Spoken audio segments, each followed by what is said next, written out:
Oke, bismillah. Assalamualaikum warahmatullahi wabarakatuh. Bismillahirrahmanirrahim. Alhamdulillahirabbil alamin. Wa bihi nasta'inu ala umurid dunya waddin. Allahumma sholli wa sallim wa barik ala habibina wa syafi'ina Sayyidina wa maulana Muhammadin wa ala alihi wa ashabihi wa ala manittaba'a huda ila yaumiddin. Amma ba'du. Bismillah. Mari kita lanjutkan ngaji filsafat kita. Malam ini tema terakhir untuk bulan Februari dalam tema cinta. Minggu pertama kita ketemu Plato, minggu kedua Erich Fromm, minggu ketiga kita ketemu Robiah Adawiyah, dan malam ini terakhir kita ketemu Sufi besar Jalaluddin Rumi. Oke, monggo nyari tempat. Yang belum ngambil minum silahkan ngambil minum.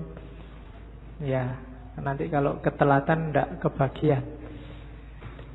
Ya, diambil aja sendiri-sendiri ya. Oke. Rumusnya tetap sama untuk ngaji kita. Fokusnya tetap pada pengayaan ilmu. Diharapkan rumusnya kayak Sokrates. Katanya Sokrates, semakin banyak ilmunya, harusnya orang itu semakin baik perilakunya.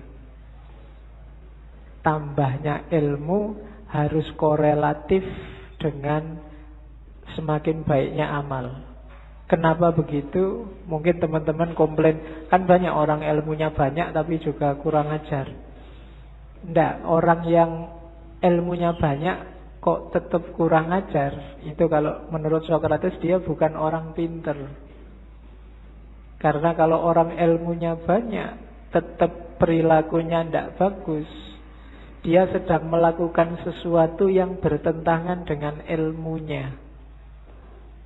Dan itu akan menghasilkan hidup yang gelisah, hidup yang galau. Dan hanya orang bodoh yang milih hidup sumpek. Orang yang sudah tahu kalau korupsi itu jahat, merusak, kok tetap korupsi, itu katanya Sokrates orangnya bodoh. Maka visi kita di ngaji ini yang bolak-balik saya sampaikan, semakin nambah ilmunya harusnya semakin baik kelakuannya. Rumusnya itu. Kalau belum, ya diusahakan. Kan cuma itu. Bismillah. Kita sekarang masuk ke seorang sufi besar. Asalnya dari Balkh. Kalau tulisannya Balkhi, daerah Afghanistan. Dari sekitar awal abad 13. Jalaluddin Rumi ini lahirnya 1207 dan nanti meninggalnya tahun 1273. Sufi Jalaluddin Rumi ini terkenal tidak hanya di dunia Islam. Orang Barat juga banyak yang jatuh cinta sama Jalaluddin Rumi. Dulu tahun 2007, waktu PBB 2007 800 tahun peringatannya Rumi, itu UNESCO PBB mencanangkan tahun 2007 adalah tahun Jalaluddin Rumi. Jadi orang barat aja banyak yang jatuh cinta, padahal kita banyak yang tidak kenal sama Jalaluddin Rumi. Jangan-jangan orang luar lebih mengapresiasi. Dan sejauh yang saya tahu, muka kita umat Islam itu banyak diselamatkan oleh beliau-beliau ini. Stigma-stigma negatif Islam yang teroris, Islam yang ngamuan, itu menjawabnya mudah karena ada orang-orang seperti Jalaluddin Rumi ini. Jadi kalau ada yang ngomong, oh Islam itu ngamuan, oh enggak, coba dilihat Rumi itu. Kebetulan nama ini diakui. Bahkan Paus Yohanes ke-23 itu menghormati Rumi. Dia bilang, kalau di hadapan Rumi saya harus tunduk dan patuh. Itu mereka. Dan ya jangan lagi tokoh-tokoh Muslim seperti Iqbal, termasuk juga tokoh Hindu seperti Gandhi, itu idolanya juga Rumi. Di masjid ini juga Rumi kan kita kaji bareng Cak Kus. Ya, semoga, makanya kok lama sekali ya ngaji filsafat ndak ngangkat-ngangkat Rumi. Loh, tiap sekian minggu kalian kan sudah ketemu Rumi. Cuma karena banyak yang minta, ya sudahlah saya angkat di filsafat cintanya. Sebenarnya banyak gagasan-gagasan original dari Rumi, cuma malam ini kita ngomong cintanya saja. Rumi ini ayahnya sendiri itu seorang wali, seorang ulama. Gelarnya Sultanul Ulama. Namanya Syekh Bahauddin Walad. Aslinya dari Balkh, Afghanistan. Afghanistan zaman dulu itu kan masuk wilayahnya Persia. Cuma waktu Rumi umur 3 tahun, Syekh Bahauddin Walad dan keluarga ini pindah ke Konya. Konya itu di satu daerah namanya Rum. Konya ini masih, kalau hari ini wilayah Turki. Makanya karena tinggalnya di daerah Rum, gelarnya, panggilannya Rumi, asalnya dari Rum. Nama aslinya Jalaluddin. Nanti Jalaluddin Rumi ini sejak kecil sudah pinter. Bahkan begitu masuk ke Konya, beberapa tahun saat dia umur 7-8 tahun, sama ayahnya diajak sowan ke wali besar saat itu, Fariduddin Attor. Begitu Fariduddin Attor sama Rumi melihat Rumi ini saat itu berdiri di belakang ayahnya. Katanya Attor, lihatlah, lautan sedang datang. Dan di belakang lautan itu ada samudra. Jadi sufi dan wali itu biasanya lebih ngerti siapa ya jadi siapa. Dan ramalannya Fariduddin Attor benar bahwa Rumi ini nanti melebihi ayahnya jauh. Setelah ayahnya meninggal, nanti Rumi lah yang menggantikan ayahnya. Kalau zaman sekarang mungkin di pondoknya, santrinya banyak, 4.000-an lebih. Sehingga dikenallah nanti Rumi dengan gelar Maulana. Maulana Rumi, tuan kami, tuannya orang Rum. Itu karena kepinterannya seorang Rumi. Jadi dia profesor pinter zaman itu. Meskipun nanti ada titik balik kehidupannya yang membuat dia jadi tidak sekedar orang pinter, tapi jadi orang sufi besar. Jadi yang bikin titik balik ini nanti ketika dia bertemu gurunya, namanya Syamsut Tabriz, Syamsuddin At-Tabrizi. Ini sufi misterius yang kemarin waktu kita ngaji Sunan Kalijaga, kan waktu Sunan Kalijaga mau naik haji ke Mekah terus transit di Malaya, di Pulau Upih itu, nunggu kapal, bergurulah Sunan Kalijaga pada seorang wali yang namanya Syamsu Tabriz. Kalau di Serat Jawa namanya Syekh Sutabrid. Syekh Sutabrid ini dimungkinkan ya wali pengembara Syamsu Tabriz ini, meskipun ada beberapa kritik termasuk ndak sinkron tahunnya, tapi bisa jadi juga. Nah, itu Rumi jatuh cinta luar biasa sama gurunya. Jadi kalian nggak usah heran kalau baca sejarahnya Rumi kok sampai segitunya ya sama gurunya. Masa gurunya cowok loh. Ya kan, biasanya sing pikirannya aneh-aneh, cowok seneng cowok berarti enggak gitu.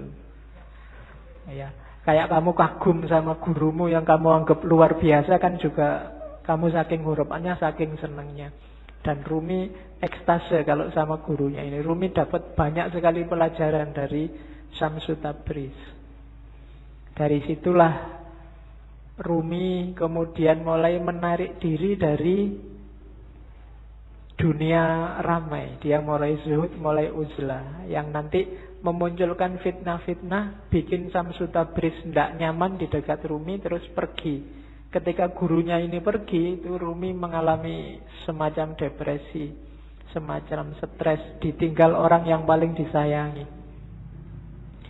Mulai keluar bakat sastranya, syair-syairnya lahir. Termasuk nanti setelah ditinggal gurunya ini lahirlah tarian paling terkenal yang kita lihat.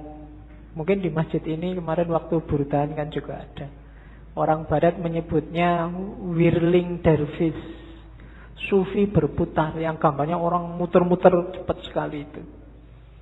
Jadi itu sebenarnya waktu Rumi sumpek, suatu ketika dia ke tempatnya seorang muridnya namanya Salahuddin.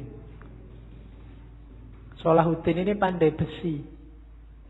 Jadi tukang besi yang biasanya nempa besi itu. Nah, dia merenung di situ, termenung. Tiba-tiba dia dengar ketukan besi itu yang teng teng yang membentuk apalah kalau kalian. Saya tidak tahu di Jogja di mana ya pandai besi. Sekarang tidak, mungkin nggak populer. Tapi dulu ada tukang besi. Nah, lama-lama bunyi ketukan ini di telinganya Rumi kedengaran kayak bunyi wirid, kayak bunyi Allah, Allah, Allah. Terus di setiap ketukannya, dan secara nggak sadar tubuhnya bergerak mengikuti irama ketukan besi itu. Dari situ nanti terus dia berputar.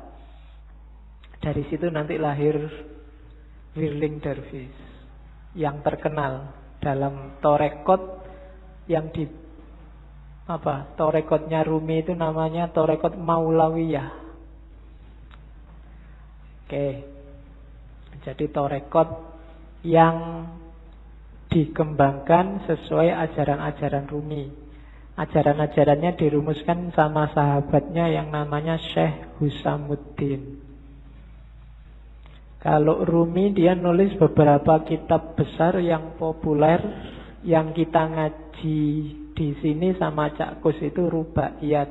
Rubaiyat itu 1600 bait syair. Nanti kitab yang dia tulis paling terkenal lagi Diwanu Syamsu Tabriz. Ini pujian-pujian syair tentang gurunya Syamsu Tabriz.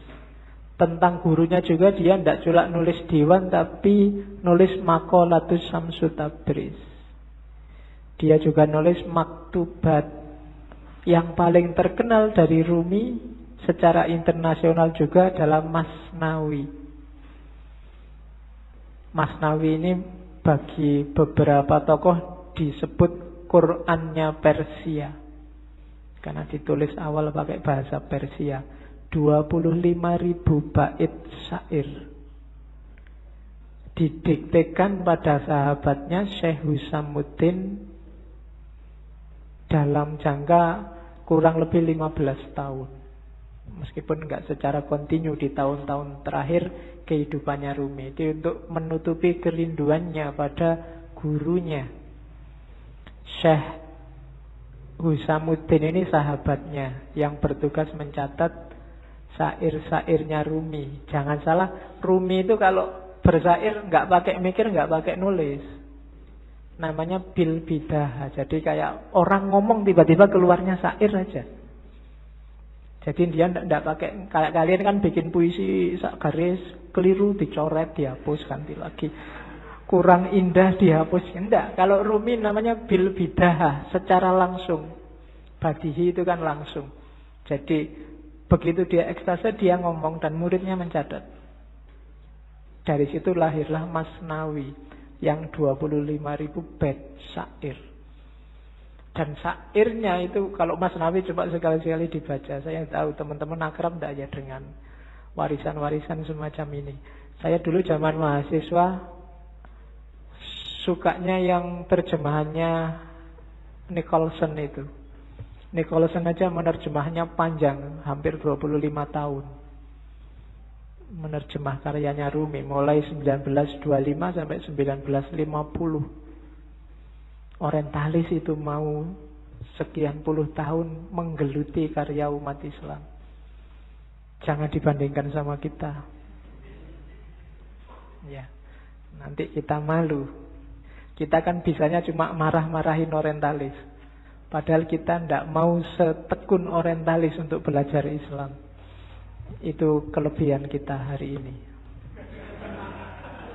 Iya, kita kan senengannya nesu. Kalau ada yang nggak cocok dikit marah-marah. Kemarin saya waktu di Jakarta ada wartawan yang tanya, Pak Faiz, ngaji filsafat itu kitabnya apa? Tidak ada kitabnya. Lah kok tidak ada kitabnya? Ya memang tidak ada. Lah terus pakai apa? Tak bilangin kitabnya itu kitab cahaya. Ya kan kitabnya cahaya toh kita. Iya. Jadi terus yang datang itu siapa aja kan? Biasa tak pakai guyon itu kan. Yang datang ke sini itu semuanya bercahaya. Karena senengannya pegang HP, dipegang wajahnya bercahaya semua. Ada yang tanya gitu. Ya kemarin saya waktu sama Pak Said Akil itu kan terus gimana ya Pak solusinya, ada hoak, ada berita palsu itu kan di panel sama banyak tokoh yang lain. Solusinya banyak tapi ya masih sumpek aja. Akhirnya terakhir, kata-kata terakhir Pak Faiz gimana? Gimana kalau kita berdoa saja? Doa kita itu selama ini kurang. Kita kan biasanya doanya Rabbana atina fid dunya hasanah wa fil akhirati hasanah. Sekarang dunianya tambah satu lagi, dunia maya. Itu kan kita kan bingung hari ini gara-gara dunia maya. Jadi gimana Pak Yai Said kalau doanya sekarang kita tambah ya Rabbana atina fid dunya hasanah wa fid dunya maya hasanah wa fil akhirati hasanah. Ya. Wong Jakarta bingung iki kiai opo iki. Oke, terus. Jadi Rumi seperti itulah sosoknya. Kalau dari sisi fikih Rumi ini Hanafi. Hanafiyah, bukan Syafi'iyah. Kalau dari sisi kalam Rumi ini Maturidi. Sunni jelas. Jadi di antara sufi besar kebanggaannya orang Sunni itu Jalaluddin Rumi. Ada satu kisah yang saya suka waktu Rumi berguru sama Samsud Tabriz. Satu ketika gurunya ini kan wali itu kan so aneh-aneh. Satu ketika Rumi, kita malam-malam ngobrol gini kan enaknya sambil minum ya. Mbok tolong kamu beliin tuak, beliin arak, nanti kita minum bareng-bareng. Rumi heran, sampean ini sehat Pak Guru? Kan kamu sering gitu hari ini kan, Anda sehat? Mesti gitu. Ya. Sekarang kan sering kamu disindir gitu kan, di WA di Facebook kan mesti gitu. Anda sehat? Yang paling banyak sekarang Anda Muslim? Mesti gitu. Ya. Kalau yang perempuan gampang jawabnya bukan, saya Muslimah. Sama gurunya disuruh beri arak, disuruh beri minum-minuman keras. Kan Rumi, lah gimana guru saya malu nanti kalau ketahuan murid-murid saya, ketahuan orang-orang, wong wali kok malah minum-minum. Loh, kamu mau apa enggak? Kalau enggak mau ya enggak usah jadi muridku. Yalah, terpaksa berangkat. Padahal kedai arak itu ada di perkampungan orang Nasrani. Akhirnya Rumi ya wis gampang lah diatur. Terus dia pakai jubah besar. Habis beli terus dimasukin jubahnya biar nggak ketahuan. Ya kok dilalah orang-orang Nasrani yang ada di situ ngincer, ngapain Rumi di sini? Malah beli minuman keras.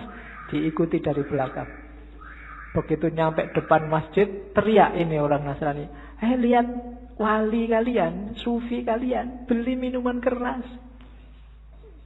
Itu orang masjid, masa tau nggak percaya awalnya. Begitu dibuka, coba lihat di jubahnya, bener ada minuman keras di situ. Wah, wali palsu berarti dipukuli banyak orang. Rumi di situ. Saat Rumi dipukuli, terus gurunya datang, Samsu Tabriz. Gurunya bilang, kalian salah paham, itu bukan minuman keras, itu cuma air putih biasa. Waktu coba lihat, ternyata bener air putih biasa. Itu sebenarnya pelajaran buat Rumi. Rumi, kamu membanggakan apa? Status, nama besar, kewalian, penghormatan orang lain. Apa benar mereka menghargaimu, menganggapmu penting, menganggapmu besar? Wong cuma gara-gara botol kecil ini aja kamu sudah dipukuli. Jadi tidak ada atribut, tidak ada nama, tidak ada kebesaran, tidak ada kebanggaan. Kalau sama orang lain, ya manusia itu begitu. Maka jangan menyombongkan nama besar, jangan menyombongkan nama baik. Mungkin di Indonesia dulu ada ulama yang gara-gara nikah lagi, terus orang se-Indonesia marahin dia. Ada kan begitu? Nama besarnya langsung jatuh. Loh, itulah rakyat, itulah masyarakat. Kalau kita mengandalkan pendapat masyarakat, kita menjaga nama baik di tengah masyarakat, apa nama itu? Apalagi di era hari ini kan fitnah, berita bohong berseliweran. Kalau kita andalannya nama baik, besok kamu tak bikinin hoak, namamu langsung jatuh. Maka jangan mikir itu. Tidak usah sibuk dengan orang menganggap aku baik apa enggak. Yang penting lakukanlah, jadilah orang baik. Tidak usah mikir, benar nggak aku baik, orang melihatku baik. Ada kebalikannya, aslinya kamu jelek tapi kamu ingin dianggap baik. Itu nanti yang disebut pencitraan. Oke. Wong kamu foto aja kan, foto itu kan harusnya nggak menipu. Tapi kan kamu cari aplikasi sekiranya wajahmu bisa kelihatan cakep kan gitu. Foto dari depan jelek, dari samping dari samping. Kan sering-sering begitu. Oke, bismillah, sekarang kita lihat ya. Punya apa Rumi? Sebentar kita lihat garis besar pikirannya sebelum masuk ke cinta. Gagasan dasarnya hampir semua sufi adalah melampaui yang lahiriah. Itu kalimat-kalimatnya Rumi. Dari fihi mafihi itu salah satu karya Rumi yang tidak puisi, tapi bukunya agak tipis, yang ngomong tentang metafisika. Jadi katanya Rumi, segala sesuatu yang tampak di depan kita bukanlah hakikat yang sesungguhnya. Ini hampir semua sufi bilang begini. Yang lahir itu tidak sejati. Yang kelihatan itu tidak asasi. Rumi ngasih contoh. Yang tampak dari bumi adalah debunya. Namun di balik debu itu adalah sifat-sifat Tuhan yang mengejawantah. Dimensi dalamnya adalah emas permata, sementara dimensi luarnya adalah sebongkah batu. Jadi ini penekanan sangat serius dari para sufi. Kita jangan ketipu oleh lahiriah. Karena yang lebih punya nilai itu adalah yang dibalik lahir.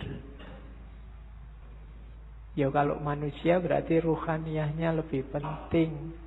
Kalau itu sesuatu berarti esensinya, bukan eksistensinya. Yang ruhaniyah bisa menipu. Bumi itu kelihatannya cuma debu, tapi kalau kamu masuk ke dalam, banyak hal berharga di situ. Ada emas, ada minyak. Banyak juga hal tidak berharga.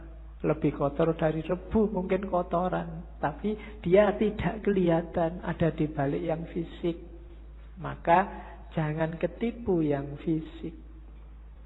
Sehingga katanya Rumi, jangan terikat oleh bentuk, keluarlah dan gapailah makna.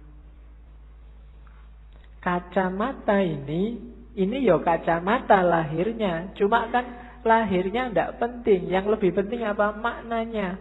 Alat untuk baca.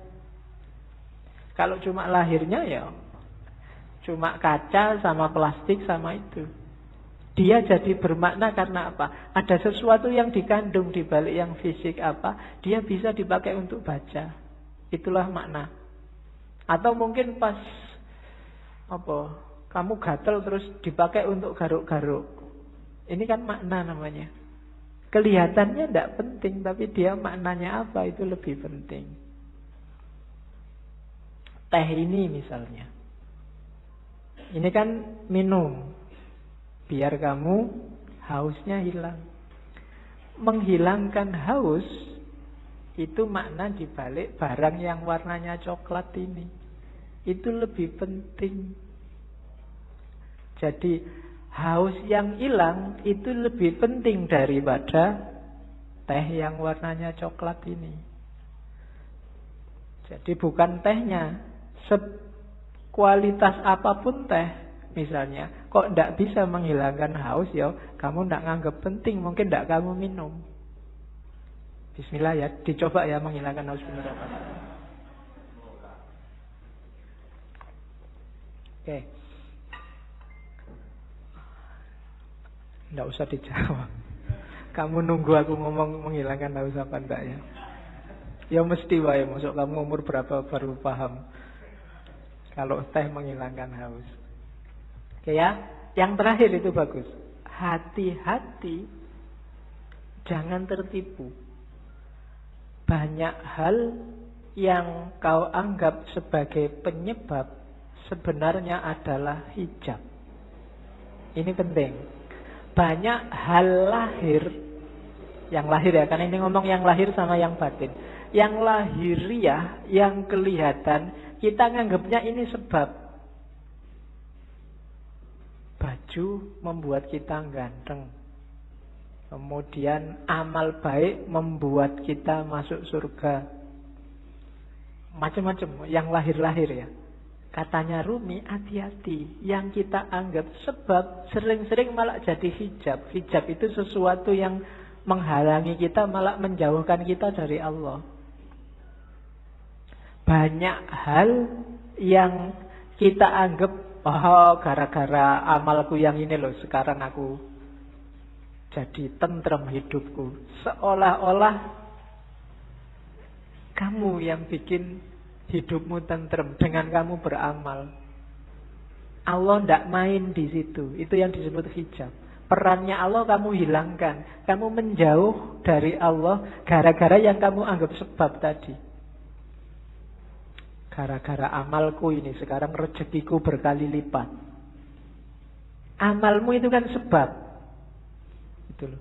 Kamu nganggap dengan kamu beramal terus Allah ngasih kamu. Jadi kayak kamu bisa merentah Allah. Ini hijab, kalau bahasanya Rumi. Bikin kamu malah jauh dari Allah. Seolah-olah kamu yang mengatur ceritanya. Padahal bukan.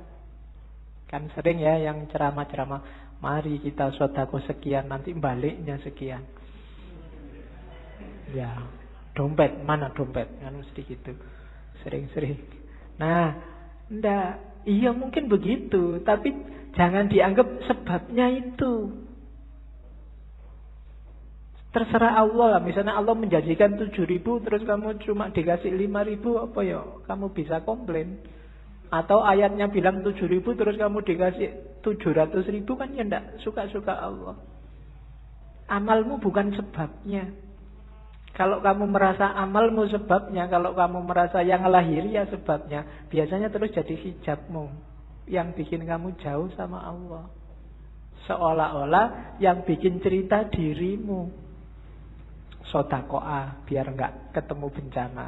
Seolah-olah kamu yang ngatur ceritanya. Itu yang oleh Rumi disebut hijab.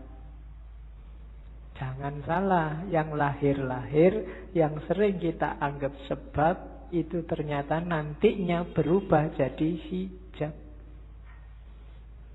Jadi lampauilah yang lahiriah itu. Terus, nah, kata-kata Rumi lagi. Kalau manusia dianggap manusia dari fisiknya, dari lahirnya saja, maka Muhammad dan Abu Jahal itu memiliki kualitas yang sama. Lukisan di dinding pun persis seperti manusia. Lihatlah, apa yang kurang? Lukisan indah itu kehilangan ruhnya. Jadi manusia juga begitu. Jadi manusia atau tidak yang sejati tidak tergantung fisik, tapi tergantung dimensi batinnya. Kalau hanya fisik, maka Muhammad dan Abu Jahal itu ya sama-sama Arabnya, sama-sama punya jenggotnya, sama-sama pakai jubahnya, sama-sama pakai bahasa Arab, sama-sama takbir. Mungkin. Tapi yang membedakan apa? Ruhaniyahnya, batinnya. Maka kalau menilai, patokannya jangan luarnya. Kalau kamu menilai orang baik, wah ini pakai jenggot, pakai baju jubah, batuknya hitam, radikal mesti. Itu namanya kamu hanya dari lahirnya. Oh, pakai kopiah, pakai sarung santri, bid'ah mesti kelakuannya. Nah, itu cuma dari lahirnya. Apa yo ngerti? Cuma dari lahir, kan begitu. Kalau hanya kamu lihat lahirnya, mungkin yo bintang-bintang film itu yo harusnya sangat berkualitas. Superhero atau main jadi wali, kan ada itu jadi kiai itu kalau cuma lahirnya loh ya. Oke, jadi ndak lampaui yang lahir, jangan ketipu oleh yang lahiriah. Banyak orang tertipu di situ. Jadi katanya Rumi, duhai saudara, engkau adalah apa yang kau rasakan dalam pikiranmu. Selain itu hanya tulang dan daging. Kalau kau anggap dirimu bunga, maka engkau adalah taman bunga. Kalau kau anggap dirimu semak berduri, maka engkau hanyalah bahan bakar perapian. Itu maksudnya Rumi, ayo kita garap wilayah batin kita. Kamu nganggap dirimu hari ini apa? Sebagai manusia, jangan berhenti di kulit dan daging. Jangan sibuk mikir, aku sudah ganteng apa belum ya? Hari ini kayak gimana kelakuanku yang fisik-fisik, enggak. Coba dilihat batinnya dulu, dibereskan. Kalau yang dalam sudah beres, keluarnya pasti bagus. Itu maunya Rumi. Kalau dalamnya masih belum beres, ya susah. Jadi lampaui dulu yang lahir. Oke. Bahkan banyak amalan-amalan ibadah lahir di banyak hadis jadi tidak bernilai ketika batinnya tidak ikut. Kan banyak itu kan. Kam min so'imin, berapa banyak orang puasa hanya dapat lapar dan haus. Berapa banyak orang sholat hanya dapat capek fisiknya saja dan seterusnya. Itu berarti apa? Kualitas lahirnya beres, tapi kualitas batinnya belum. Puasa, tapi tidak ada menahan dirinya. Kan itu yang di hadis itu maksudnya. Ya benar, nggak makan, nggak minum dari pagi sampai maghrib. Tapi aspek menahan dirinya nggak ada. Misalnya sejak pagi sampai maghrib nonton TV terus. Jalan-jalan di mall matanya masih ke kiri ke kanan. Itu kan tidak ada aspek menahan dirinya, maka dapatnya cuma lapar dan haus. Sholat juga begitu. Sholatnya di sini tapi pikirannya di komputer, pikirannya di HP, ada suara tweet-tweet, ada SMS ini mesti ada. Jadi fisikmu ada di sini, tapi pikiranmu di sana. Sholatmu tidak ada ruhnya. Bilang Allahu Akbar tapi otomatis kayak robot. Baca Fatihah tapi Fatihahnya tidak hadir dalam dirimu. Itu persis kayak HP-mu yang bisa ngaji. Tidak ada ruhnya. Ya, mungkin dulu pernah tak ceritain ya, ada yang tanya pada saya, Pak, HP yang bisa ngaji itu kalau dibawa ke WC kira-kira boleh tidak, Pak? Kan itu Quran. Jawabannya susah. Ada kiai ulama Arab yang jawab boleh. Kenapa? Asal di WC nggak disetel ngajinya. Nggak kamu sambil di WC terus ngaji bismillah, nggak boleh. Tapi kalau ada aja dalam HP nggak apa-apa. Analoginya apa? Pikiranmu. Kamu hafal Fatihah nggak? Hafal. Berarti di kepalamu ada Fatihahnya. Wong hafal. Kalau kamu masuk WC, masuk hafalannya mau dibuang kan nggak? Berarti tulisannya ada, apalannya aja masuk WC, asal enggak kamu bunyikan waktu di dalam WC.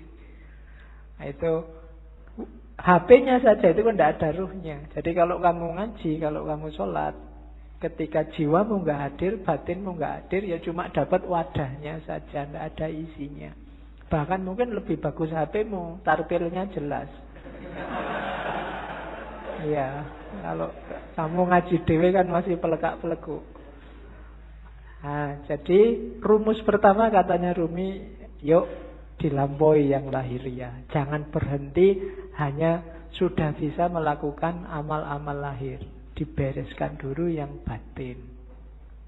Oke, rumus selanjutnya. Ini sebelum cinta ya, belum, biar nanti paham apa maunya Rumi. Ini sama kayak banyak sufi yang lain. Katanya Rumi, manusia ini jagat kecil. Bahasa filsafatnya mikrokosmos, alam sohir. Alam semesta ini alam kabir. Dalam diri mikrokosmos ada makrokosmos, ada dalam dirimu terkandung semua unsur-unsur alam semesta. Makanya Al-Quran menyuruh, lihatlah sekelilingmu dan lihatlah dirimu sendiri. Karena dalam diri kita, apa yang ada di alam, dalam diri kita ada. Dalam bentuk mini. Unsur-unsur alam apa saja itu sebenarnya ada. Mineralkah, air, api, udara, tanah, ada semua. Dalam diri kita. Jadi kita ini mikrokosmos. Maka pertama-tama pahamilah dirimu. Kenali dirimu, lihatlah ke dalam. Nah, kalau sudah paham diri kita, kita akan paham alam semesta. Karena dalam diri kita ada seluruh alam semesta. Kalau kita sudah paham alam semesta, kita akan paham Allah. Karena alam semesta ini manifestasi dari sifat-sifat Allah semuanya. A sampai Z. Makanya ada hadis yang bilang man arofa nafsahu faqad arofa rabbahu. Barang siapa kenal dirinya, dia akan kenal Tuhannya. Rumusnya apa? Dalam diri kita ada alam semesta, makrokosmos. Makanya kita disebut mikrokosmos. Begitu kita paham makrokosmos dan mikrokosmos, kita akan paham tentang Tuhan. Kenapa? Karena alam semesta ini isinya adalah manifestasi dari semua sifat-sifat Tuhan. Tuhan yang penyayang, Tuhan yang pemaaf, Tuhan yang teliti, Tuhan yang maha adil dan seterusnya. Itu kan ada di alam semesta ini.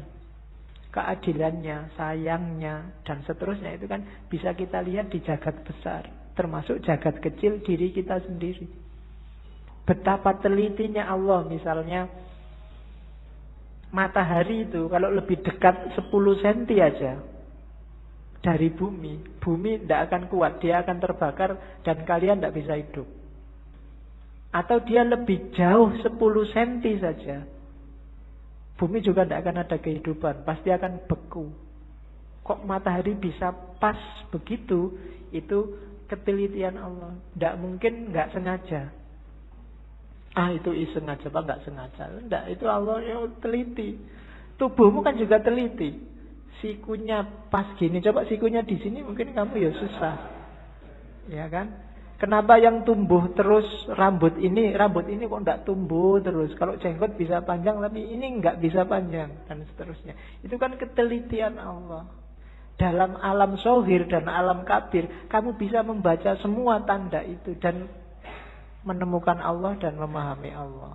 Maka man arofa nafsahu faqad arofa robbahu. Jadi manusia sebagai mikrokosmos dan makrokosmos. Maka hakikatnya kita dan alam itu levelnya sama. Jangan mengeksploitasi alam, jangan merusak. Itu apa? Karena ini bagian dari kita. Termasuk dengan sesama. Kita dan masyarakat yang lain itu satu. Kita dan alam semesta itu satu. Hanya kita dalam bentuk mini. Oke, saya lanjutkan. Karena malam ini materinya agak banyak. Ini kalimat yang saya suka dari Rumi. Jangan engkau seperti iblis, hanya melihat air dan lumpur ketika memandang Adam. Lihatlah di balik lumpur beratus-ratus ribu taman yang indah. Kalimat ini menurut saya penting karena orang Indonesia hari ini cara berpikirnya landasannya adalah suudzon. Nganggap orang lain jelek, khususnya yang berbeda dengan dirinya. Kalau sudah benci, tidak ada baiknya sedikit pun. Itu disindir oleh Rumi. Orang kayak gini, kayak iblis, yang melihat Adam hanya dari sisi air dan lumpurnya. Tidak melihat bahwa siapapun itu kalau manusia di balik yang fisik yang kelihatan, mungkin yang kurang ajar, yang jahat, yang ada entitas ketuhanan.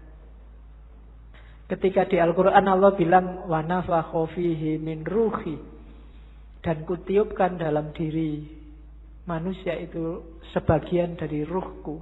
Itu kan ya untuk semua manusia, tidak cuma untuk orang baik saja.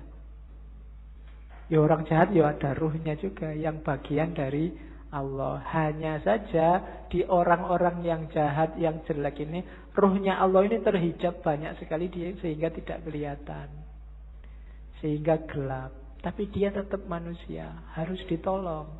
Tidak kayak iblis, dilihat jeleknya saja pokoknya. Nah, yang melihat jeleknya saja itu hanya melihat air dan lumpurnya Adam. Padahal Adam itu punya ribuan, ratusan ribu taman yang indah. Manusia itu indah. Kehidupan manusia juga indah. Ya kita sendiri yang sok-sok merusak. Dengan nafsunya tentunya ya. Hari ini kita sering jadi iblis. Kita ya jangan nunjuk orang lain. Biasanya nek wis benci kan terus gak ono api belas. Sejahat apapun orang, pasti ada sisi-sisi tertentu dalam hidupnya yang masih baik. Perampok, pembunuh itu kalau pas dia makan ya, ketika dia makan ini baik, wong dia memelihara jasad titipan Allah dalam dirinya. Waktu dia pulang, misalnya punya anak kecil terus ndulang anaknya, itu ya baik. Mungkin terus dia mandi, menjaga kebersihan, itu kan juga baik. Mungkin di antara hasil curiannya eman-eman ini, sedekah sebentar tetanggaku ada yang tidak, iki yo apik meskipun barang colongan itu tadi.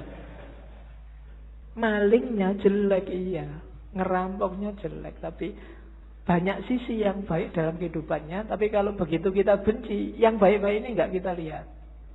Sebaliknya kadang-kadang juga begitu kita suka, yang jelek-jelek nggak kita lihat. Nah, maka yang penting yang pertama jangan kayak iblis ya, suka benci orang lain. Kalau ada orang tersesat, diingatkan. Kalau dia ngeyel, ya sudah, kan gitu rumusnya. Ada orang mau ke Jakarta kok jalannya ke timur. Ya jangan dimarahi, jangan dipisu-pisui, dipukuli, kurang ajar kamu ke Jakarta kok ke timur, kan enggak. Ya Mas, Jakarta itu ke barat, sampai kok jalan ke timur. Ya suka-suka saya dong. Ya sudah. Kan gitu aja. Hari ini kan kamu gitu, ada orang kamu anggap sesat, terus kamu marah-marahi, kamu pukuli, nggak ditunjukkan yang benar gimana. Tunjukkan ya, tugas kita kan cuma tabligh, sampaikan aja. Kalau nggak diterima ya sudah. Perkara nek kamu kesasar mau ke Surabaya kok terus nyampe Banyuwangi, mau ke Jakarta nyampenya Banyuwangi, ya dinikmati saja. Urusannya dia. Nah, yang penting kita jangan jadi iblis. Kalau ada orang beda, orang kita anggap sesat, terus kita lihat jeleknya saja. Terus, ini penting juga, akal. Rumi termasuk orang yang memposisikan akal tidak sebagai puncak. Akal itu penting, tapi akal hanya transit. Akal harus dilampaui. Tidak boleh orang berhenti hanya di akal. Di Masnawi itu ada cerita yang mungkin sering dikutip orang. Cerita ahli bahasa dan tukang perahu. Jadi ada ahli bahasa naik perahu sama tukang perahunya. Sambil naik perahu terus ngobrol. Mas tukang perahu, sampean ngerti nggak kalimat majemuk itu apa? Nggak ngerti Pak. Sampean sudah tua kalimat majemuk aja nggak ngerti. Rugi sampean hidup itu.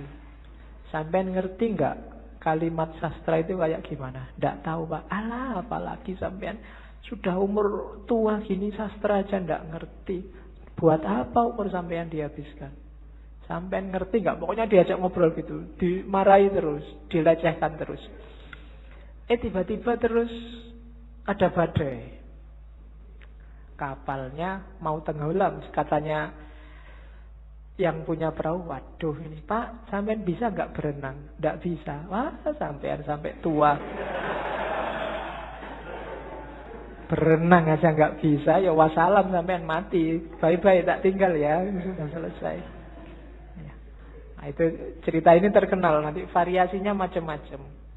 Tapi ini Rumi mau nyindir bahwa ya bolehlah ada orang pinter, tapi sepinter-pinternya orang itu kan sesuai bidangnya.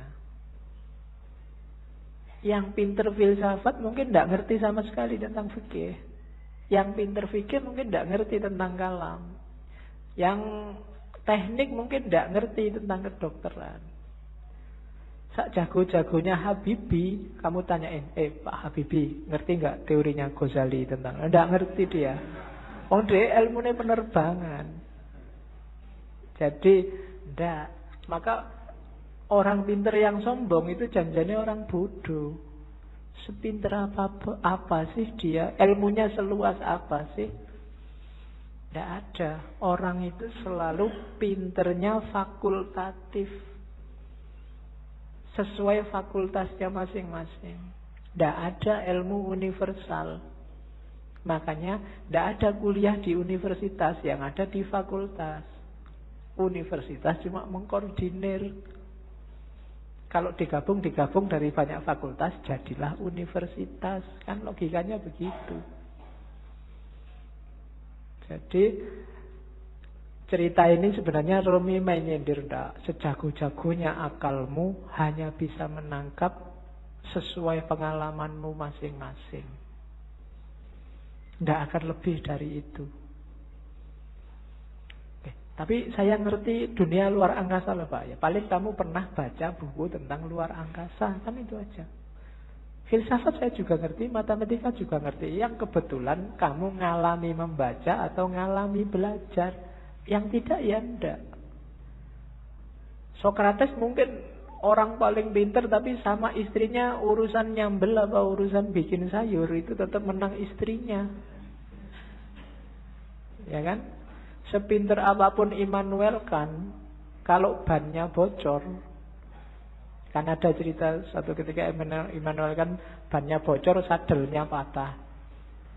Begitu nyampe di tukang sadel, Immanuel kan ingin nguji yang punya, tukang sadel tolong saya dibikinin sadel yang pakai rumus trigonometri plus 2 kali. Dari tukang sadel tidak bisa saya. Kalau sadel biasa bisa, kalau pakai rumus macam-macam tidak bisa. Ya memang beda ilmunya. Jadi yang pertama catatannya akal itu tidak segalanya. Kalau kita hanya bersandar pada akal, maka kita bersandar pada batas pengalaman kita sendiri. Karena sejauh apapun ilmu kita, ya sebatas yang pernah kita alami. Ilmunya mahasiswa filsafat pasti beda dengan mahasiswa pendidikan, pasti beda dengan mahasiswa teknik. Itu batasnya akal. Jadi saya bilang tadi, akal hanya transit. Katanya Rumi, akal, jasmani, lahiriah, ini harus sih, cuma dia bukan tujuan. Dia hanya alat transit kita untuk menggapai yang lebih dalam, lebih tinggi. Wilayah ilahiyah. Jadi jangan dihentikan akal untuk akal. Atau kalau fisik misalnya harta untuk harta, tidak bisa berhenti di situ. Karena hidup kita ini rumusnya adalah inna lillahi wa inna ilaihi roji'un. Dari Allah dan sekarang sedang berjalan menuju Allah lagi. Maka apapun pengalaman, kalian punya apapun, ngerti ilmu apapun, punya harta apapun, punya kebisaan apapun, harus dalam rangka mendukung berjalan semakin dekat pada ilaihi roji'un. Termasuk akal. Kita dikasih Allah akal, panca indera, itu sebagai sangu untuk ilaihi roji'un. Jangan sampai tersesat. Bahkan Allah saking sayangnya sama kita, nggak cuma itu, kita dikasih buku pedomannya langsung, namanya kitab suci. Nggak itu juga, karena khawatirnya kita nggak mau baca, kita dikasih nabi juga, dikasih rasul juga. Dalam rangka apa? Biar langkah kita ilaihi roji'un ini pas, tidak keliru. Maka katanya Rumi, akal kita, panca indera kita, apapun yang kita bisa, yang kita miliki, ini harus jadi jalan, harus kita lampaui menuju ilaihi roji'un tadi, dalam rangka bertemu dan berjumpa sama Allah. Kalau enggak, berarti satu di antara dua. Kalau bukan kesia-siaan yang nanti kita sesali, mungkin juga ketersesatan. Sia-sia itu tidak ada gunanya, kita tuas capek. Tersesat itu kita nyeleweng, jalurnya tidak ilaihi roji'un.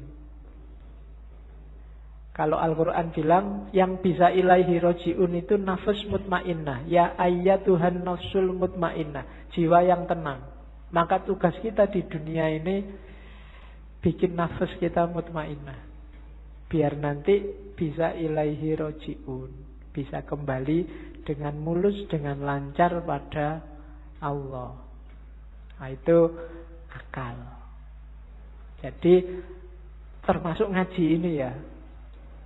Ngaji ini tidak boleh bikin semakin jauh dari Allah. Harus bikin paling tidak selangkah kecil lebih dekat sama Allah. Kalau enggak, mending kamu tidak usah ngaji. Kalau ada yang, Pak, saya itu ngaji filsafat terus jadi enggak yakin Allah itu ada apa enggak. Terus kamu tidak usah ngaji lah kalau gitu. Kok waktu ditanyain Allah besok kamu nunjuk aku. Ah, itu yang ngajari Pak, nanti gitu aku susah aku. Enggak, pokoknya apapun harus bikin kamu selangkah lebih dekat. Kuliah juga begitu.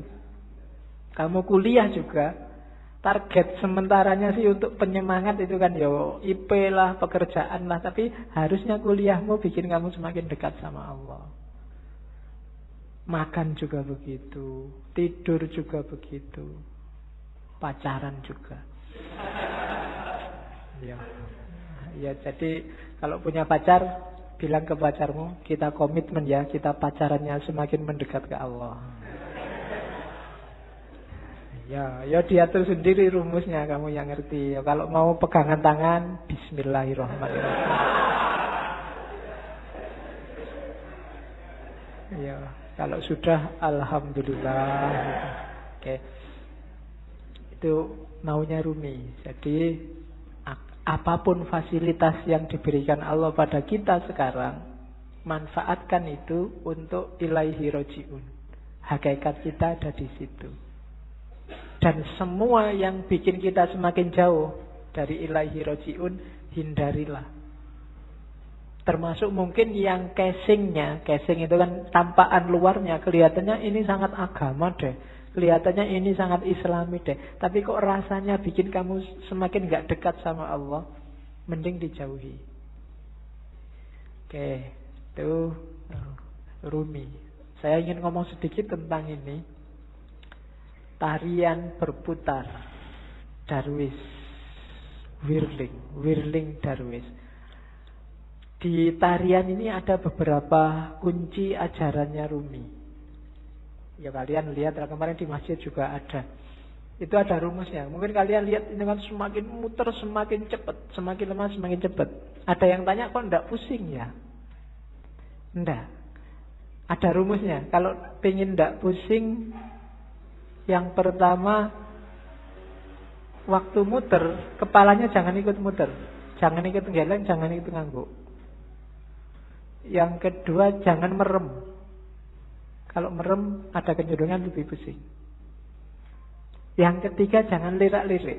Pandangan matanya harus lurus. Jadi yang gerak cuma badannya. Posisi tangan itu penting. Tangan kanan menunjuk ke atas, tangan kiri ke bawah. Ini menjemput, menunggu hidayah dari Allah. Kalau sudah dapat, disebarkan ke bawah. Jangan dilek dewe, bahasa Jawa nih. Aja dipek dewe. Kalau dapat ilmu banyak, kalau dapat yang penting-penting, ya disebarkan. Jangan pelit. Jangan nunggu diundang dan dibayar baru mau ngajar. Ya. Wong ilmu kamu nggak beli. Saya selalu bilang ilmu itu bukan karena usaha kita, tapi dikasih Allah. Kalau belajar itu kewajiban kita, tapi dapat ilmu atau tidak itu terserah Allah. Makanya kadang-kadang ada mahasiswa kuliah kok ngantuk. Jangan dimarahin, mungkin memang belum rezekinya dapat ilmu dari dosennya. Jadi ini menjemput hidayah, yang ini menyebarkan. Terus mutarnya berlawanan dengan jarum jam. Yaitu ada filosofinya. Kayak tawaf itu kan berlawanan dengan jarum jam juga. Ya mungkin filosofinya, kalau manut jarum jam itu berarti ikut ritmenya dunia, ikut ritme sehari-hari. Tapi yang spiritual itu ritmenya dibalik. Kita geraknya tidak mendatar tapi ke atas. Saya sering ngasih ilustrasi, kalau kamu sudah masang mur itu, kamu muternya kan harus berlawanan dari arah jarum jam, baru murnya lepas ke atas. Tapi begitu kamu searah jarum jam, murnya akan semakin mancep, semakin ke dalam. Maka tarian ini juga muternya berlawanan, biar ada energi vertikalnya, energi ke atasnya. Itu diantara rahasianya. Ada topinya. Topi ini kalau di Rumi, topi yang tinggi itu isyarat dari kuburan, makam, nisan. Maksudnya apa? Kuburan dari ego, kuburan dari nafsu, hasrat duniawi. Itu kan topi yang tidak keren sama sekali. Karena memang simbol dari nisan, simbol dari kuburan. Kamu jalan-jalan di mall pakai itu mesti dilihat banyak orang. Tidak keren. Karena memang simbolnya bukan simbol untuk keren-kerenan. Dia simbol dari ego. Terus baju putih itu ya Ego yang sudah kamu kubur dalam dirimu sekarang kasihlah yang putih, ditutupi oleh cahaya amal baik, kesucian. Nanti kalau pertunjukan biasanya ada fase ketika yang di tengah pakai jubah hitamnya dibuang. Nah, itu berarti membuang semua yang hitam-hitam, yang jelek-jelek untuk lahir sendiri jadi putih. Terus nanti ada gerakan kayak orang kedinginan itu. Nah, ini gerakan menyatu.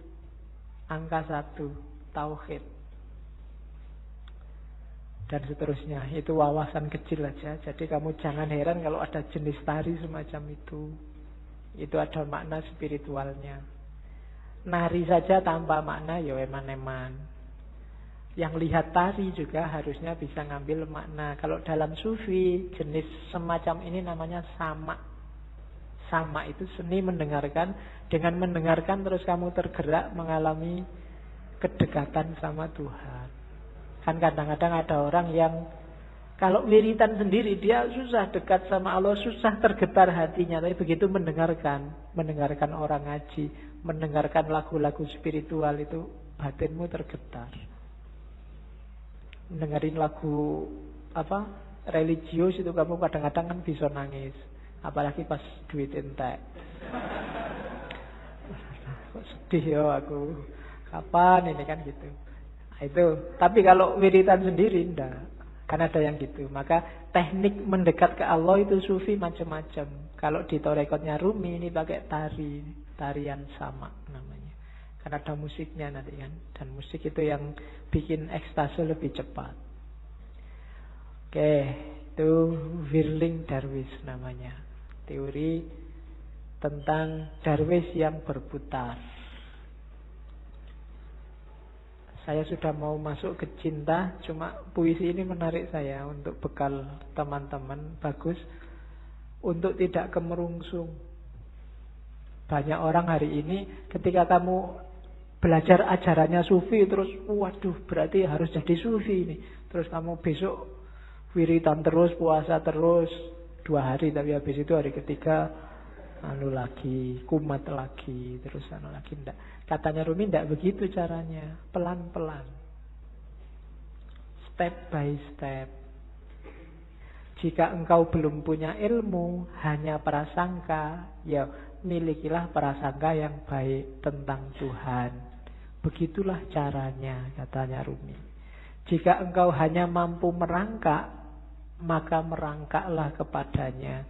Gak usah nunggu pinter tasawuf, pinter ilmu kalam, pinter fikih baru mendekati Allah. Bisanya apa? Ya dengan itu kamu mendekat ke Allah. Jika engkau belum mampu berdoa dengan khusyuk, tetaplah persembahkan doamu yang kering, munafik, tanpa keyakinan itu. Karena Tuhan dengan rahmatnya akan tetap menerima mata uang palsumu. Tidak apa-apa. Kan banyak kan sekarang doa itu tidak ada rasanya karena kamu sudah hafal. Saking hafalnya kan doa Bismillahirrahmanirrahim alhamdulillah. Doa itu kan minta. Minta apa tidak jelas. Itu mungkin malaikat ya bingung. Kamu itu minta apa? Jaluk kok sambil ngeremeng, sambil kadang yang jarinya sambil berdoa sambil mungkin jaluk tenan apa ya. Tapi tidak apa-apa katanya Rumi. Persembahkan saja doamu. Gusti Allah itu maha rahmat. Dengan rahmatnya dia tetap menerima mata uang palsumu. Ya, dulu ada yang tanya ke saya, kenapa doanya orang Islam itu tidak terlalu manjur. Lebih manjur doanya orang Cina. Karena orang Islam itu pasif. Kalau doa nunggu, ya Allah kasih dong ya Allah. Kalau orang Cina maksa, ya Allah turunkan. Jadi akhirnya jatuh semua dari atas. Kamu kan nunggu buahnya jatuh. Kalau orang Cina jatuh dari atas. Oke. Jadi tidak apa-apa wis. Berdoa sebisamu. Ya agak palsu-palsu dikit, munafik-munafik dikit. Itu kan kering, munafik tanpa keyakinan. Keyakinan itu penting loh dalam berdoa. Karena Allah menjawab doamu itu sejauh keyakinanmu. Saya sering bilang kan, kalau kamu berdoa, ya Allah semoga semester ini saya lulus cum laude, tapi kamu bisa ndak ya wong itu ya ndak, kamu sendiri ragu-ragu ya ora dibales, kamu sendiri nggak yakin. Keyakinan itu penting. Pak, saya keyakinannya separuh, apa ndak usah berdoa saja? Ya berdoa saja, jangan khawatir. Allah tahu yang kamu mau. Berdoalah. Allah tetap mengakui meskipun uangmu palsu, sama Allah diterima aja ndak apa-apa wis. Karena Allah sangat sayang sama kita. Jika engkau masih mempunyai 100 keraguan mengenai Tuhan, maka kurangilah menjadi 99 saja. Begitulah caranya, wahai pejalan. Jadi kalau kita masih tidak terlalu mantep keimanan kita selama ini, masih melanggar-melanggar, masih dosane oke, ya tidak apa-apa, dikurangi dikit-dikit. Ya 100% tidak mungkin lah ya. Dikurangi 1%, biar jiwamu terlatih. Kalau langsung dibuang semua, insya Allah gagal. Ya, saya langsung ingin ikhlas lillahi ta'ala, tidak ngejar surga, Pak. Saya tidak iso. Harus pelan-pelan. Terus, biarpun telah 100 kali engkau ingkar janji, ayolah datang. Datanglah lagi. Nggak usah malu-malu. Pak, dosa saya banyak, Pak. Saya harus datang lagi, enggak, Pak? Datang lagi aja. Allah tidak akan nolak. Tidak ada kata terlambat. Jadi tempuhlah jalan itu. Pak, itu dhuwur banget ya, Pak, teorinya, Pak. Tinggi sekali apa ya? Saya bisa, Pak. Bisa. Pelan-pelan. Sedikit-sedikit. Biar ilaihi roji'unnya sempurna. Eman-eman. Kalau nanti kamu tidak, nafasnya tidak mutmainnah, dilatih pelan-pelan. Pak, saya itu susah ikhlas, Pak. Kalau sedekah mesti pamrih, Pak. Ya sementara pamrih dulu tidak apa-apa, tapi tetap sedekah. Nanti lama-lama latihan. Oke, jadi tempuhlah jalan itu. Jangan ragu-ragu. Jangan nunggu. Biasanya kelemahan yang muda-muda kayak teman-teman nunggu nanti besok kalau tua. Ya. Ya, kalau yang zaman muda ndak, yang tua kelihatannya lebih berat. Memulai dari tua itu susah. Karena orang yang sudah tua itu biasanya sudah keras cara berpikirnya. Kalau bahasa psikologinya sudah jadi, dia sudah mature, sudah mateng. Barang mateng itu satu-satunya yang bisa dilakukan adalah mempertahankan kematangan atau bosok. Apa bosok Indonesia bosok itu? Iya, busuk. Jadi kalau bisa terus-terusan bertahan di mateng. Kalau tidak ya lama-lama busuk itu apa? Pikirannya tidak laku. Kalau bahasa filsafatnya out of date, ketinggalan zaman. Dirubah susah. Makanya kadang-kadang orang itu sudah tua, umur 30 kok tidak kawin-kawin, itu biasanya malah susah, malah lama. Terlanjur matang. Iya. Iya. Peribahasanya kan begitu. Jodoh di tangan Tuhan, tapi umur 30 tahun ke atas Tuhan lepas tangan. Suruh nyari sendiri. Sudah capek Tuhan, nunggu sampai umur 30 kok nggak kawin-kawin. Oke. Terus yuk kita mulai cinta. Panjang ya pengantarnya sebelum cinta. Yang pertama tentang cinta sekarang. Katanya Rumi, cinta itu sifatnya universal. Karakter yang dimiliki semua orang. Agama apapun. Dari budaya apapun. Tidak ada agama, tidak ada budaya, tidak ada peradaban yang tidak menganggap cinta itu luhur dan baik. Semua menganggap cinta itu luhur dan baik. Jadi itu rumus pertama. Kamu mencintai, itu tidak ada orang menganggap kamu jelek. Apapun. Kecuali yang duniawi. Jadi cinta ini perasaan yang universal. Yang kedua, cinta itu obat. Obat dari kesombongan, obat dari kelemahan, obat dari duka cita. Mengingatkan yang minggu-minggu lalu ya. Jadi cinta itu kan ketika orang berhubungan dengan sesuatu, tapi dia tidak memiliki pamrih apapun selain untuk yang dicintai. Ibu ke anak, orang tua ke anak, mungkin kamu dengan sahabatmu, ketika nggak nuntut apa-apa, kepingin yang kamu cintai ini bahagia, baik, unggul, dan bila perlu kamu berkorban demi kebahagiaannya, demi kebaikannya. Tidak usah ada balasan apa-apa. Kan itu kemarin definisinya cinta. Nah, cinta yang kayak gini, ini melatih jiwa. Yang pertama apa? Jiwa jadi nggak sombong. Jiwa pecinta itu jiwa yang rendah hati. Kenapa? Dia tidak mikir dirinya. Kok kamu merasa pecinta tapi masih sombong? Belum berarti. Perlu latihan lagi. Dan pecinta pasti kuat. Ya kan? Jiwa yang kuat itu kan jiwa yang dia selalu ingin memberi, tidak minta-minta, tidak ingin dibalas. Kalau kamu memberi sesuatu dan masih ingin balasan, berarti belum cinta. Makanya minggu lalu Robiah Adawiyah bahkan bilang, enggak, ya Allah, kalau aku ibadah ini hanya minta surga, jauhkan aku dari surga. Kalau aku ibadah ini takut dengan neraka, masukkan aja aku ke neraka. Aku tidak butuh surga, tidak butuh neraka. Aku hanya butuh dirimu, butuh ridhomu. Tadi kan rumusnya bukan ilal jannah atau minan nar, tapi ilaihi roji'un, pada Allah.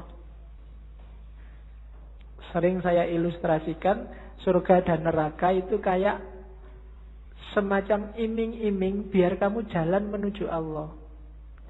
Kayak orang tuamu ngasih, belajar loh, nanti kalau belajar rajin tak beliin sepatu. Membeli sepatu ini surganya bagi kamu. Padahal maunya orang tuamu bukan sepatunya. Begitu kamu belajar, kamu akan pinter dan kamu akan ngerti manfaatnya pinter. Sholatlah, ibadahlah, zikirlah, biar kamu masuk surga. Kamu kan semangat begitu dipameri surga. Padahal begitu kamu tempuh jalan itu, sebenarnya kamu sedang menuju Allah. Itu memang diiming-imingi begitu. Karena manusia itu butuh reward konkret biasanya. Kalau rewardnya abstrak, orang geraknya susah. Tenang aja, besok di surga 72 bidadari gratis. Di sana bisa makan sak kapoi. Ini kayak diiming-iming. Kamu kan terus jadi semangat. Sebenarnya kalau kamu jalan di situ, ya kamu akan ketemu Allah. Surganya dapat surga yang punya Allah kok. Masuk ketika kamu sampai ke Allah, jiwamu tumanina sama Allah dicemplungin neraka, kan enggak? Ya pasti surga. Dan nikmatnya bareng Allah itu jauh melebihi surga. Nanti banyak teks yang bilang itu. Cuma kamu tidak bisa bayangkan. Apa sih Pak enaknya? Bayanganmu kan sama Allah terus duduk jejer sama Allah. Tidak enak Pak, enak di surga Pak. Banyak bidadarinya. Iya. Pikiranmu masih material. Belum nyampe enaknya. Yang punya pacar bisa menganalogikan. Ketika kamu duduk jejer sama pacarmu, itu kan seneng kamu. Duduknya setengah jam itu rasanya baru 1 menit. Pinginnya berlama-lama bareng terus. Itu karena sudah cinta. Sama Allah kalau kamu jatuh cinta juga begitu. Kayak Nabi Musa itu loh. Waktu Nabi Musa naik ke Bukit Tursina, kan Allah ngajak ngobrol. Musa, yang di tanganmu itu apa? Sebenarnya kan jawabannya simpel. Musa tinggal ngomong, ini tongkat ya Allah, kan beres. Wong itu memang tongkat. Tapi karena Musa ini sewenengnya disapa oleh Allah, jawabannya panjang. Ini tongkat ya Allah. Tongkat ini kalau saya pukulkan, dia bisa jadi ular. Kalau saya angkat, jawabannya panjang itu. Ya kalau Allah mau bilang, emangnya aku tidak ngerti.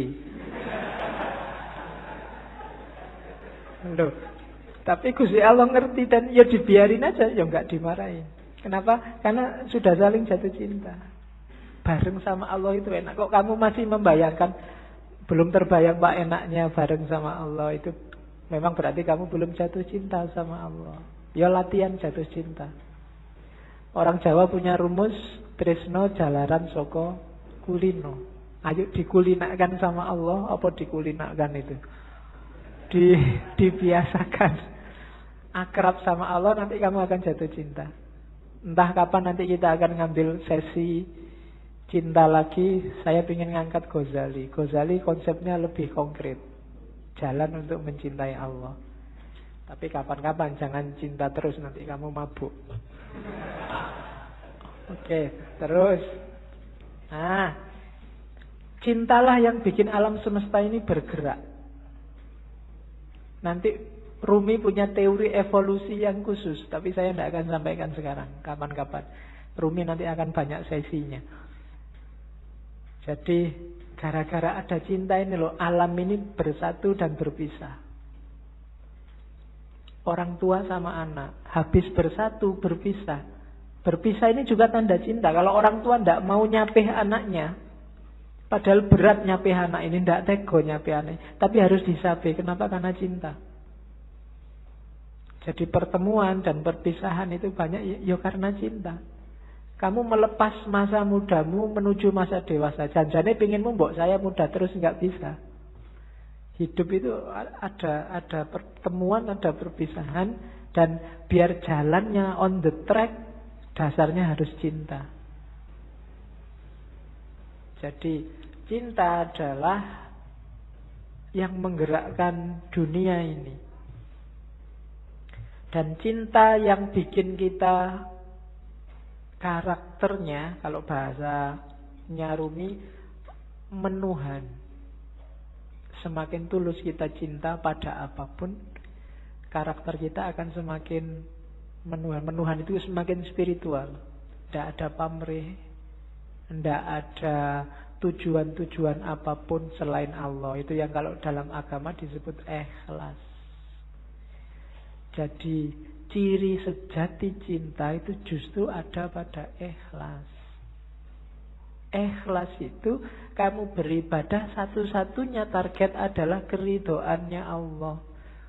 Makanya Robiah kemarin di hampir semua puisinya selalu bertanyakan, ya Allah, apakah engkau ridho dengan ini? Kalau engkau ridho aku tenang. Sebelum aku yakin engkau ridho, aku ini masih gelisah. Jadi yang dikejar cuma ridhonya Allah. Satu-satunya yang dikejar cuma Allah. Itu namanya ikhlas. Lillahi ta'ala. Tidak karena apapun. Ya Allah, aku amal baik ini, semoga engkau ridho ya. Jadi yang ada di pikiran itu selalu nyali ridhonya yang dicintai. Sama kayak kamu pacaran itu kan, selalu mikir, iki pacarku kalau gini seneng enggak ya? Kalau tak bawa ini mau enggak ya? Kalau kan yang dipikir di pikiranmu selalu kamu enggak pernah mikir dirimu sendiri kan? Begitu diajak ke warung, ini kamu sukanya warung yang mana? Kan bukan sukaku, sukanya dia. Jadi ketika orang jatuh cinta, egonya hilang. Dia tidak ngomong aku lagi, tapi ngomong kamu. Kalau kamu jatuh cinta ke Allah juga, bukan akumu lagi yang bilang, tapi ridhonya Allah. Apa sih maunya Allah? Kira-kira kalau aku gini, Allah ridho tidak ya? Begitu kamu ujian mau nyontek, ini kira-kira kalau aku nyontek, Allah ridho enggak ya? Anda Bapak, Allah Maha Pengampun.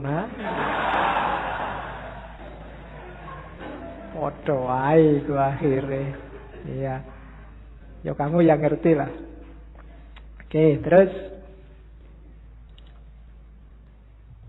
bentuk apa saja, ekspresi apa saja yang lahir karena cinta yang tulus tadi pasti baik. Tidak mungkin tidak. Tidak mungkin mencelakakan. Kalau ada yang mencelakakan, berarti itu belum cinta dan pasti bukan cinta. Kalau dasarnya cinta, apapun yang keluar pasti baik. Dan yang kedua, cinta bukan suka, bukan duka. Kayak Robiah kemarin. Tidak peduli hukuman. Cinta itu yang ada hanya ego yang lenyap, yang dipikir hanya dia. Terus. Nah, cuma katanya Rumi, jangan ditanya apa definisinya cinta. Seseorang bertanya, apa itu cinta? Aku jawab, jangan tanya tentang maknanya. Kalau engkau sudah menjadi seperti aku, maka engkau akan tahu. Nulisnya salah itu. Saat cinta memanggilmu, engkau akan berkisah tentang itu. Jadi cinta itu penting, modus paling penting dalam hidup ini. Dan gak usah kamu terlalu capek mendefinisikan, membahas, mengkaji apa itu cinta. Jalani saja. Gak usah kamu tanya, Pak, definisinya cinta apa? Ciri-cirinya apa? Jenis-jenisnya apa saja? Itu tidak terlalu penting, katanya Rumi. Yang penting apa? Jalani saja, nanti engkau paham. Kamu gak perlu ke perpus nyari teori pacaran yang baik, cara menarik lawan jenis, cara gak penting. Terus langsung pacaran kamu akan ngerti. Oh gitu tuh pacaran itu. Oh gini tuh kawin itu kan itu. Kamu berteori macam-macam kesuwen. Kamu nyari terlalu banyak referensi, tidak penting. Jalani saja, kamu akan ngerti. Wong ini dunia rasa. Kalau rasa itu kan ya tidak bisa dijelaskan. Rasa pedes adalah rasa. Susah kan menjelaskannya. Wong rasa, nggak bisa dijelaskan. Sama kayak cinta. Ya perkawinan itu kan juga banyak urusan rasa. Kawinnya sendiri itu kan intinya rasa. Kamu nyari penjelasan, Pak, saya belum kawin sih, Pak. Kira-kira kawin itu rasanya gimana, Pak, ya? Tidak bisa. Ya kawin, nanti kamu ngerti. Mbok kamu nonton sekian puluh video, tetap nggak bisa. Harus dirasakan. Teorimu tidak ada gunanya. Rasa dewe baru ngerti. Oke, terus. Ya, ini juga sama. Katanya Rumi, sekalipun cinta telah kuuraikan dan kujelaskan panjang lebar. Ini syair ini diterjemahkan Abdul Hadi WM dan kelihatannya dipakai di film Ketika Cinta Bertasbih dulu. Namun jika cintaku datangi, aku jadi malu pada keteranganku sendiri. Meskipun lidahku telah mampu menguraikan dengan terang, namun tanpa lidah, cinta ternyata lebih terang. Sementara pena begitu tergesa-gesa menuliskannya. Kata-kata pecah berkeping-keping begitu sampai pada cinta. Dalam menguraikan cinta, akal terbaring tak berdaya. Bagaikan keledai terbaring dalam lumpur hina. Cinta sendirilah yang menerangkan cinta dan kisah cinta. Nah itu Rumi. Jadi orang yang bisa berpuisi seperti ini pasti ngalami. Tidak bisa enggak. Sepinter apapun kamu bikin puisi, kalau belum pernah jatuh cinta bener man, puisimu tidak akan ada rasanya. Mending jangan bikin puisi cinta. Ya, bikin aja puisi-puisi eksploitasi alam itu. Ya kan? Kan banyak puisi eksploitasi alam. Angin berhembus, kemudian ya. Oke. Puisi yang mengeksploitasi alam itu. Oke. Kita lihat. Ini Masnawi. Di Masnawi Rumi banyak ngutip ceritanya Laila Majnun untuk menjelaskan cinta. Laila Majnun yang karangannya Nizami. Saya membayangkan entah kapan sesi cinta ada beberapa novel cinta dari dunia sufi ya, bukan dari dunia populer, yang bagus untuk kita kaji di ngaji entah kapan, termasuk Laila Majnun. Jadi satu ketika Majnun ini sakit, badannya lemah. Terus dia datang ke tabib. Sama tabibnya, "Oh Majnun, ini untuk biar sakitmu ringan, kamu harus dibedah sedikit. Ada bagian tertentu tubuhmu yang darahnya harus dikeluarkan." Majnun, "Oh, jangan, saya takut." Tabibnya heran, "Loh kamu ini gimana sih? Kamu kan sudah lama jadi orang gila. Sudah keluar masuk hutan, ketemu macan, ketemu. Kok takut hanya di bedah kecil aja? Bukan, saya takut Laila terluka. Loh, Laila mana yang di bedah itu dirimu, bukan Laila. Loh, enggak, di setiap jengkal tubuhku, setiap tetes darahku, itu sudah tercampur oleh Laila. Aku sudah tidak bisa membedakan lagi.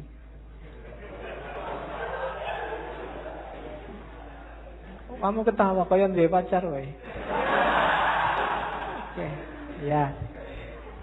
Jadi, itu maksudnya apa? Ketika orang jatuh cinta, dia sudah kehilangan dirinya. Yang ada hanya yang dicintai. Dia tidak peduli kalau dirinya sendiri luka, tapi jangan sampai yang dicintai luka. Itu Majnun. Majnun ini sebenarnya anaknya bangsawan yang jatuh cinta sama Laila. Ya sayangnya agak tragis ceritanya. Bagi yang baca Nizami nanti banyak momen-momen. Ada momen yang menurut saya bagus. Misalnya ketika Majnun saking pinginnya ketemu Laila yang sudah dinikahi orang lain, dan khawatir ketahuan keluarganya Laila, karena kalau ketahuan keluarganya Laila dia bisa diajar. Jadi waktu ada gerombolan ternak kambing lewat depan rumahnya Laila, dia ikut merangkak di situ bareng, hanya sekedar untuk melihat rumahnya Laila. Oke, itu Majnun. Nanti banyak momennya yang bagus dan banyak dipakai oleh Rumi. Cuma Rumi bikin cerita sendiri, hanya tokohnya Laila sama Majnun, dengan ilustrasi besarnya cinta Laila sama Majnun, besarnya cinta Majnun sama Laila, dan sebaliknya. Jadi Rumi ingin bilang bahwa tanda-tanda bahwa kamu jatuh cinta beneran adalah ketika kamu tidak lagi egois, tidak lagi mikir keuntunganmu apa. Sama Allah juga begitu. Kalau kamu masih ngitung-ngitung untungnya apa, belum ikhlas sejati, masih belum tanda-tanda cinta. Orang yang cinta itu disuruh apa aja iya, dan gak minta balasan. Disuruh sholat duha, iya sholat duha. Disuruh ngaji, iya ngaji. Gak usah mikir, kalau sholat duha itu nanti rezekinya bisa langsung datang. Gak usah. Itu berarti masih ngitung-ngitung balasan. Barang siapa membaca surat Al-Waqi'ah setiap malam Jumat, maka itu berarti masih mikir reward, masih dagang sama Allah. Bukan salah, cuma levelnya masih belum level cinta. Kalau level cinta, ngaji ayo, disuruh baca Waqi'ah ayo 3 kali tidak apa-apa. Baca Yasin 10 kali tidak apa-apa. Tidak mikir kalau 10 kali balasannya maka ini. Kalau ini enggak. Kalau masih itu masih dagang. Kalau masih dagang belum cinta. Kalau cinta tidak mikir balasannya apa. Kenapa? Karena kamu sudah melupakan dirimu. Yang kamu ingat hanya yang kamu cintai. Yang penting Allah senang. Allah rela. Waktunya enak-enaknya orang tidur, aku bangun. Kenapa? Allah senang yang kayak gini. Waktunya orang cepat-cepat berangkat kerja, aku sholat dulu, sholat duha. Kenapa? Allah seneng yang kayak gini. Bukan karena tak sholat dulu nanti biar rezekiku lancar, biar masih ada reward yang kamu pikir, masih mikir balasan. Sama kayak kamu traktir pacarmu, ya sekarang traktir, tapi nanti harus mau lo ya boncengan. Itu masih mikir reward, masih mikir aku cinta padamu, tapi kamu cinta padaku juga kan? Kalau enggak ya aku nyari yang lain. Itu berarti belum. Masih dagang, masih negosiasi. Apa salah? Enggak. Cuma levelnya masih belum level cinta. Ketika belum level cinta ya harus dinaikkan lagi. Masih negosiasi. Masih bukan Allah satu-satunya. Tapi jalannya sudah menuju Allah. Tapi masih belum ikhlas. Karena ikhlas itu tidak mikir balasan. Sodakolah 1000 maka akan kembali 700.000 karena dilipat gandakan 700 kali. Ini kalau masih hitung-hitungan itu kesenangan koruptor-koruptor. Koruptor itu saya korupsi 1 juta, kemudian tak sodakohkan aja 10 juta. Korupsi 100 juta, tak sodakohkan 10 juta, 10 kali 700 sudah banyak itu pahalanya. Dosanya sama ininya kalau ditotal menang ininya, menang pahalanya. Kan korupsinya dosa 1 juta, sementara itu hitung-hitungan matematika.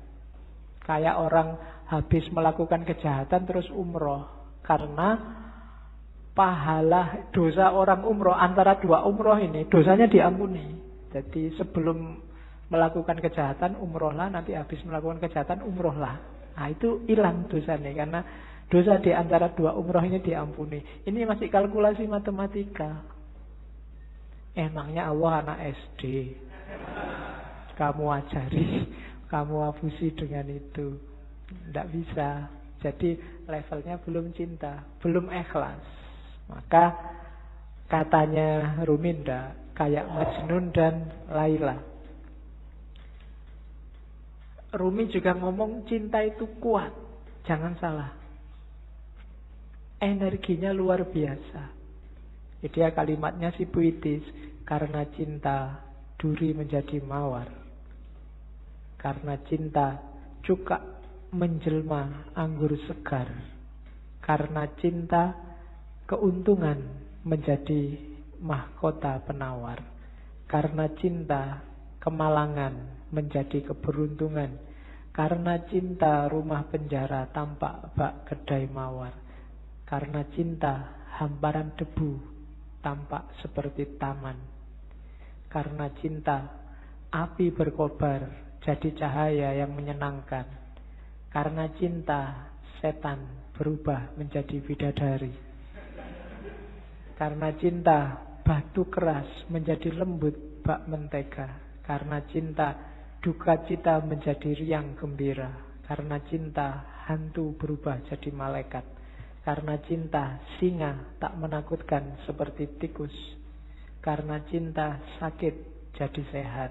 Karena cinta amarah berubah jadi ramah. Cinta itu energinya luar biasa, kekuatannya luar biasa.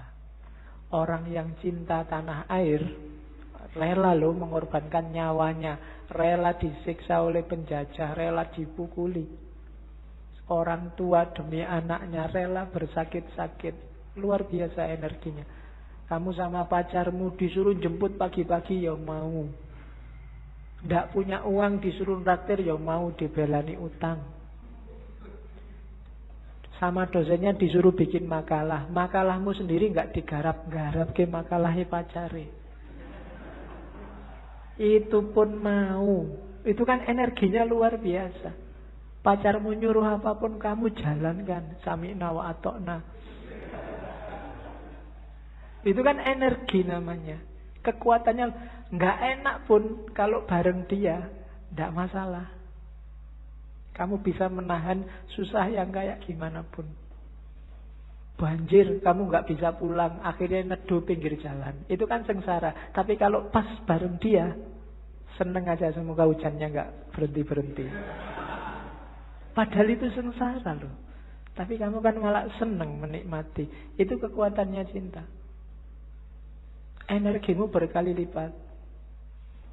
Ya syukur kalau ke Allah, tapi kalau ke yang bukan Allah, manfaatkan energimu sebaik-baiknya. Jangan sampai terlampiaskan secara tidak bermanfaat, sia-sia, eman-eman. Kalau kan kadang-kadang kamu nulis WA ke pacarmu aja kan dihapus berapa kali, khawatir keliru. Itu kan energi juga. Betapa sabarnya kamu waktu itu. Betapa telatennya kamu. Mau tidur kamu nunggu, kok belum WA ya, kamu bela-belain melekan sampai dia bilang miss you, good night, kan loh. Ya kan? Loh itu kan energi loh. Padahal kamu disuruh apa aja, suruh melekan enggak mau, tapi ini kamu mau melekan, itu energi. Coba energi ini dipakai untuk yang lebih manfaat, lebih luar biasa. Atau Alihkan energi cinta untuk Allah. Kalau sudah jatuh cinta sama Allah, jangankan bangun malam, sepanjang malam tidak tidur pun sanggup. Para sufi banyak yang kayak gitu, saking asiknya sama Allah. Kayak Robiah kemarin kan, ya Allah, para pecinta sudah sama yang dicintai. Lampu-lampu telah mati, rembulan telah muncul, dan sekarang ini loh aku, mbok datanglah padaku. Waktu pagi dia tidak mau tidur juga masih bilang, ya Allah, malam telah pergi, tapi aku akan di sini menunggumu terus sampai kamu datang lagi, sampai malam lagi. Itu Robiah. Kan apa? Asik kalau sama pacarnya terus, kalau sama yang dicintai terus. Jadi kalau sudah jatuh cinta, tidak ada yang namanya berat. Jangankan pacarnya manggil, nanti kamu WA aku jam sekian sekiannya, oke. Pacarnya nggak manggil pun kamu WA-in. Sholat itu kan sebenarnya Allah nyuruh kamu, mbok kamu ketemu aku 5 lah, paling tidak sehari 5 kali lah. Itu kan menunjukkan janjane Allah itu ya cinta sama kita, pengen ketemu kita sehari 5 kali. Tapi kitanya yang sok gaya, tidak serius. Basa Jawane kemenyek. Allah sudah segitunya manggil kita, mbok 5 kali aja sehari, aku pengen ketemu dirimu. Ya kamu ngadep sih, tapi ya kayak orang tidak serius. Sholatnya sak-sae. Tidak ada yang sholatnya bertahan 5 menit aja, 3 menit lah sama teman. Tidak juga. Sholatmu mesti cowopet. Gusti Allah baru mau menatap wajahmu, loh sudah selesai.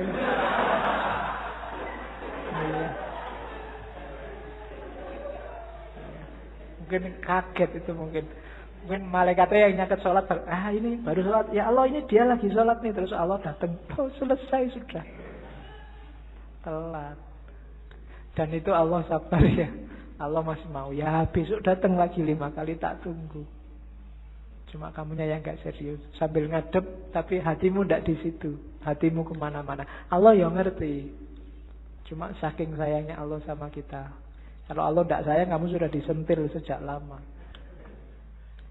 Oke, jadi cinta itu energinya besar, kuat. Ada contoh lagi. Gimana caranya biar kamu bisa lebih dekat sama Allah? Analoginya Laila Majnun lagi saya ambil. Jadi satu ketika Majnun ini ingin ketemu Laila. Maka dia naik onta betina. Sayangnya onta betina ini ontanya baru saja melahirkan. Jadi masih sayang-sayangnya sama anak onta. Akhirnya ontanya itu maju sebentar, tapi mundur lagi karena anaknya siapa yang nungguin. Maju lagi, mundur lagi. Akhirnya Majnun nggak nyampe rumahnya Laila. Harusnya 3 hari nyampe, ini bisa berbulan-bulan. Akhirnya Majnun sadar, wah yang keliru aku ternyata. Sudah saatnya katanya Majnun onta, aku keliru, ngapain aku kok bersandar padamu. Karena menunggangi dirimu, maka aku sekarang jalan di tempat, maka sekarang goodbye. Tidak usah naik dirimu lah, tidak usah mengandalkan dirimu, aku akan datang langsung pada Allah. Saat itu ceritanya Majnun langsung loncat dari onta dan jatuh, kakinya patah. Cuma saking rindunya sama Laila, kakinya patah nggak masalah, akhirnya tubuhnya digelundungin, jadi gelundung-gelundung sampai rumahnya Laila. Ya, oke. Dan sebenarnya ini isyarat-isyarat. Onta itu kayak dunia. Nggak mungkin kita bisa cepat ketemu Allah kalau beban dunia sangat memberati hidup kita. Kalau kita sibuk luar biasa oleh hal-hal yang tidak ada hubungannya sama kedekatan sama Allah. Jalannya cuma 2. Semua yang di sekelilingmu kamu ajak mendekat ke Allah, atau kamu tinggal.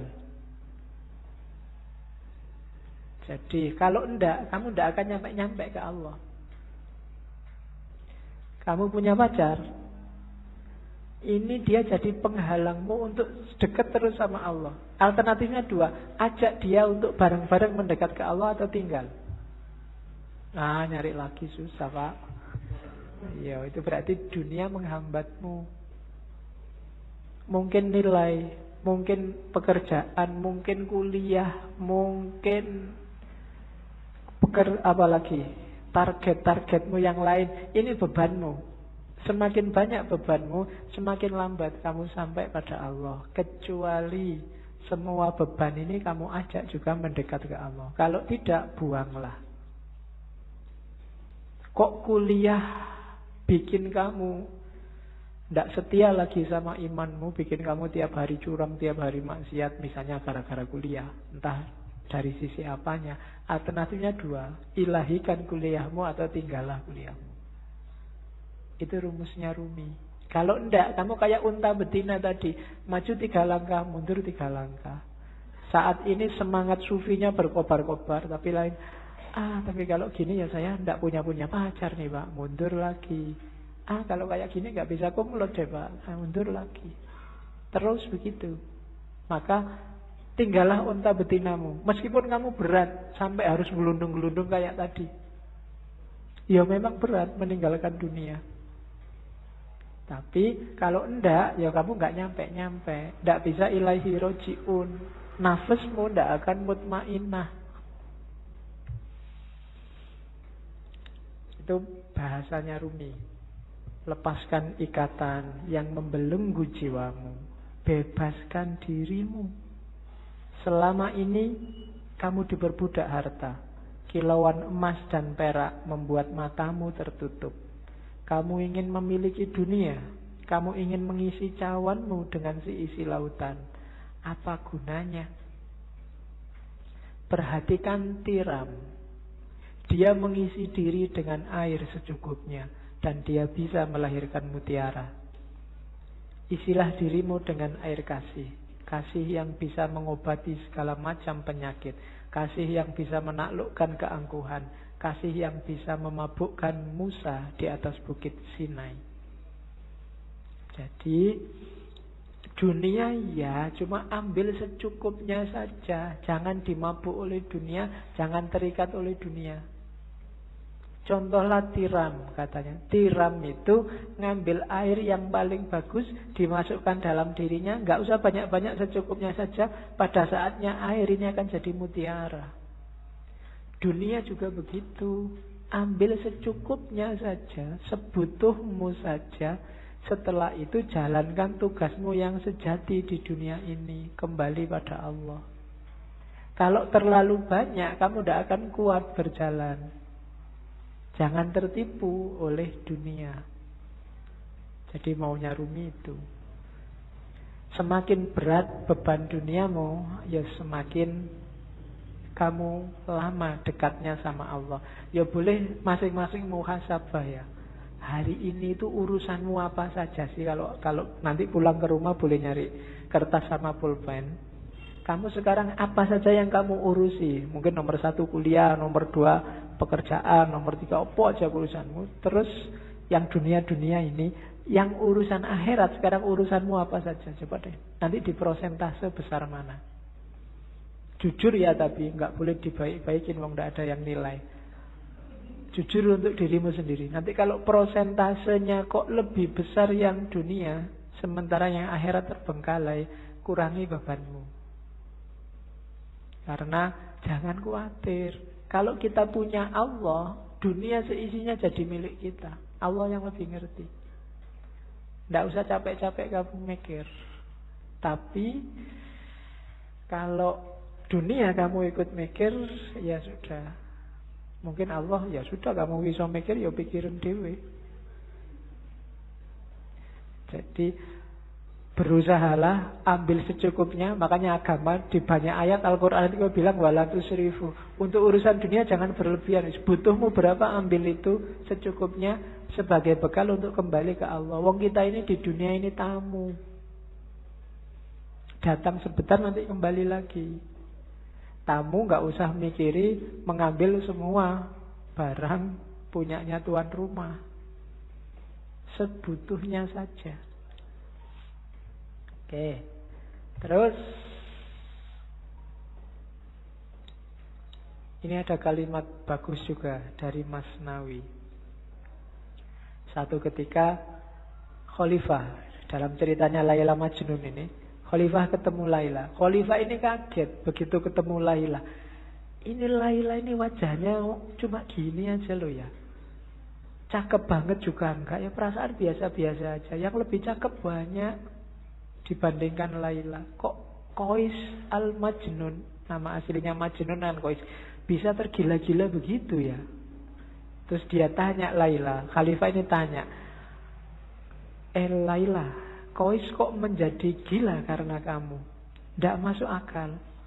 Apa sih yang dilihat dalam dirimu sehingga ia tergila-gila? Kamu kan bukan wanita yang sangat cantik. Banyak yang lain yang secantik kamu, bahkan melebihimu. Laila menjawab, yang dia lihat tidak terlihat olehmu karena kamu bukan Majnun. Ini yang saya maksud rasa.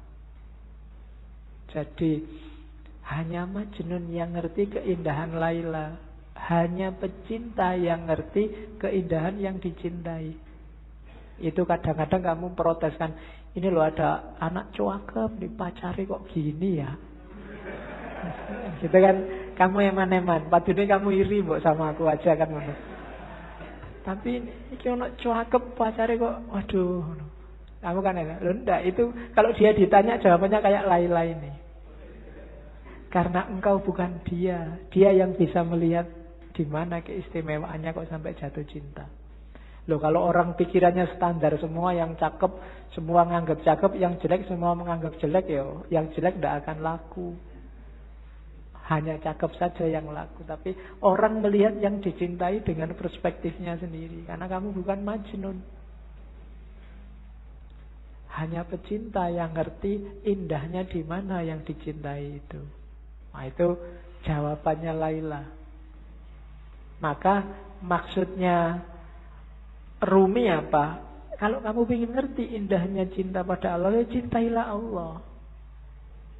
Kalau enggak, ya enggak. Kalau kamu masih sibuk dengan teori, sibuk membantah, ya enggak bisa, itu harusnya begini, ya enggak bisa. Ya wis, kamu enggak akan ngalami indahnya.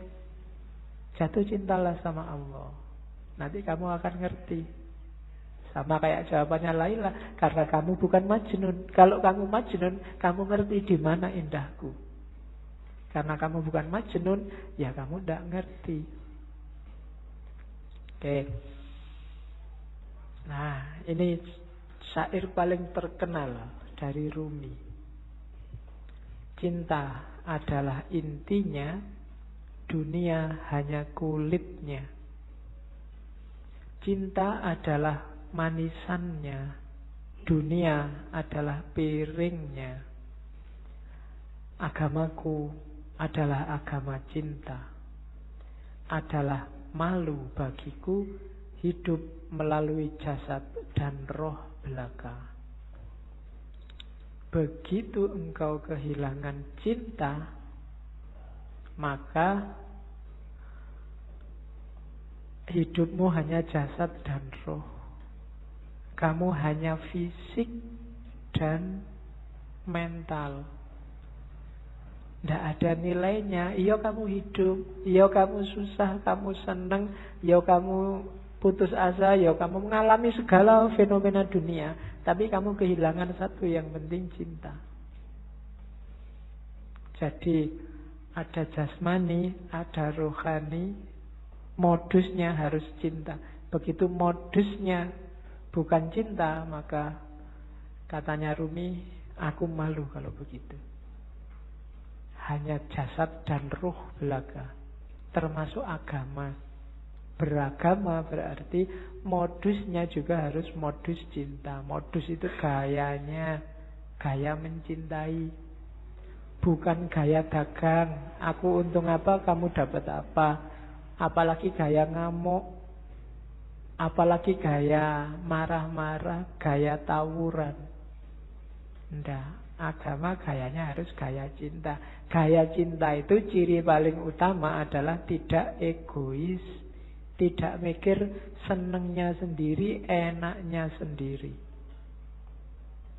Kalau masih aku, belum. Masih aku, kelompokku, aliranku, pikiranku, pendapatku, masih egois. Tidak bisa memahami yang lain. Pokoknya sing bener aku, liyane salah kabeh. Besok yang lain masuk neraka semua. Nah, gaya kayak gini berarti bukan gaya cinta. Ngomongnya jangan, kalau cinta itu aku yang bener sih, menurutku yang bener ini. Yang lain kalau bisa tak ajak semua masuk surga bareng-bareng aku. Bukan yang lain karena kamu banyak bid'ahnya kamu masuk neraka sekarang. Enggak begitu. Aku pingin aku dan kamu masuk surga. Ayo kita masuk surga bareng-bareng. Menuju Allah bareng-bareng. Ini beragama gaya cinta. Bukan beragama yang egois. Kalau beragama yang egois itu tinggal jasad dan ruhnya agama. Kehilangan esensinya, kehilangan intinya. Kalimat ini saya sampaikan karena banyak yang itu, jangan-jangan Rumi ini nggak suka syariat. Suka. Cuma malam ini nggak saya tampilkan. Kapan-kapan kita ngomong bagaimana syariat dalam pandangannya Rumi. Kalimat itu saya ambil saja untuk tahu bahwa itu loh dasarnya Rumi. Aku hanyalah debu yang ingin selalu menempel pada telapak kaki Muhammad. Jadi yalah, semua yang diajarkan Rumi ya tetap dasarnya adalah cintanya dia pada Allah melalui Kanjeng Nabi. Karena yang bawa, yang memperkenalkan Allah kan Kanjeng Nabi. Sehingga kita hari ini dapat Islam. Maka prinsipnya Rumi adalah aku hanyalah debu yang ingin selalu menempel pada telapak kaki Muhammad. Ini gayanya sufi biasanya, yang bisa bikin kalimat-kalimat indah kayak gini. Oke, terakhir, sudah mau jam 10. Yang masih mentah tidak akan pernah tahu keadaan matang itu seperti apa. Kematangan itu seperti apa. Penjelasan lewat kata-kata tidak akan membantu. Sejak awal sampai akhir yang dibawa oleh Rumi malam ini adalah ilmu rasa, bukan ilmu lahir. Jadi tidak lewat kata-kata. Harusnya rasakan sendiri oleh batinmu. Dan untuk bisa nyampe ke sana, ya kita harus matang. Yang mentah tidak akan paham. Hanya yang matang yang paham. Itu kan kadang-kadang kita dengar ada istilah la ya'riful wali ilal wali. Kamu memahaminya, kok sombong banget tuh. Emangnya saya nggak bisa mikir, nggak bisa identifikasi wali itu yang mana. Maksudnya bukan itu. Maksudnya adalah orang yang merasakan, yang bisa memahami apa yang dirasakan orang lain dalam hal yang sama. Maka yang ngerti kewalian, ya orang yang pernah merasakan kewalian, dunia kewalian. Jadi bukan urusan sombong tidak sombong, eksklusif tidak eksklusif. Yang paham rasa pedes adalah yang juga pernah merasakan pedes. Jadi bukan urusan dunia kewalian itu eksklusif. Jadi yang mateng, yang ngerti tentang kematangan. Yang belum pernah mateng, ya tidak ngerti. Ngertinya yang mentah-mentah, wong dia juga masih mentah. Hari ini banyak yang mentah, marah-marah sama yang mateng. Ya kan, itu yang kemudian di berita-berita muncul penistaan ulama kan itu. Penistaan ulama itu kan orang-orang yang mentah, yang komentari yang mateng. Ya untungnya yang dikomentari mateng. Ndak mungkin balas. Kalau balas berarti belum mateng. Ya, yang mateng itu kan paling nganggap yang mentah itu ya wis memang belum paham. Kayak kamu ada anak kecil kok alah cah cilik biasa kan mesti gitu. Sama kayak Nabi waktu dilempari di Taif kan Nabi ngerti. Loh itu memang orang belum matang, belum jadi, belum ngerti. Maka Nabi tidak balas marah meskipun Jibril datang. Nabi tak belain yuk kalau marah enggak. Malah didoakan semoga mereka dapat hidayah. Itu bedanya matang dan tidak matang. Tidak mungkin kalau dia matang akan balas pada yang mentah. Kalau yang mentah melecehkan yang matang, mungkin wong dia masih mentah. Jadi yang terjadi hari ini itu sangat masuk akal. Kamu nggak perlu kaget. Kok ada orang menistakan ulama? Itu tidak luar biasa. Orang awam loh menistakan ulama. Biasa. Yang luar biasa ada ulama menistakan orang awam. Itu baru luar biasa. Perlu dipertanyakan keulamaannya. Jadi kamu tidak perlu kaget. Ada orang ngomentari kiaimu pedes-pedes. Lo biasa memang dia awam belum mateng. Kalau kebalik baru kamu boleh kaget. Malah kiaimu yang ngomong pedes-pedes. Itu berarti kebalik. Perlu dipertanyakan. Itu berarti nggak mateng. Itu yang menurut saya logikamu kebaliknya di situ kemarin. Kok kamu marah-marah ada orang? Ya enggak. Ya dia memang nggak mateng sih ya. Nah, untuk orang yang tidak mateng, caranya apa? Ya kamu matengkan, jangan kamu gerutuk, kamu pukuli. Wong dia memang belum mateng. Diajari gimana caranya biar lurus, biar benernya gimana kan begitu. Oke, alhamdulillah malam ini kita sudah selesaikan Maulana Jalaluddin Rumi dalam pikirannya tentang cinta. Februari selesai, nanti bulan Maret kita ganti sesi ya. Sudah agak lama di Islam, kita akan ke barat lagi. Ternyata saya lihat tadi di kalender Maret ada Rebonya 5. Kita ke barat lagi, ke kuno sekalian. Kita akan ke Yunani dan Romawi.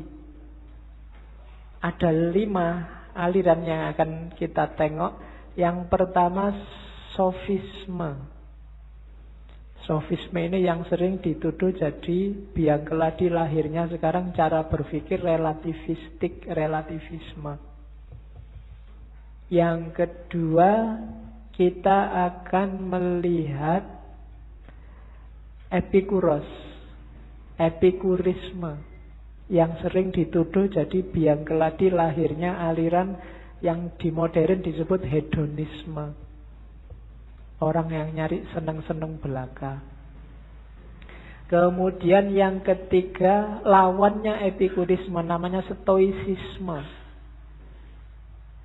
Stoicisme ini cikal bakal tradisi berpikir mengutamakan yang batin atas yang lahir. Jadi cikal bakal cara berpikir agak kebatinan. Itu stoicisme, mengutamakan keutamaan batinnya. Kemudian yang keempat, sinisisme. Ya, sinisisme itu ya kayak namanya, cara berpikirnya agak sinis. Kalau ada orang mikir-mikir bulat, biasanya dia dijawab secara simpel. Antitesisnya gaya Sokratik itu sinisisme. Orang-orang yang mikirnya terlalu jelimet, simpel aja toh. Itu nanti kita ketemunya di sinisisme. Dan yang terakhir, neoplatonisme. Dari situ nanti kita dapat akarnya filsafat iluminasi, gaya barat maupun timur.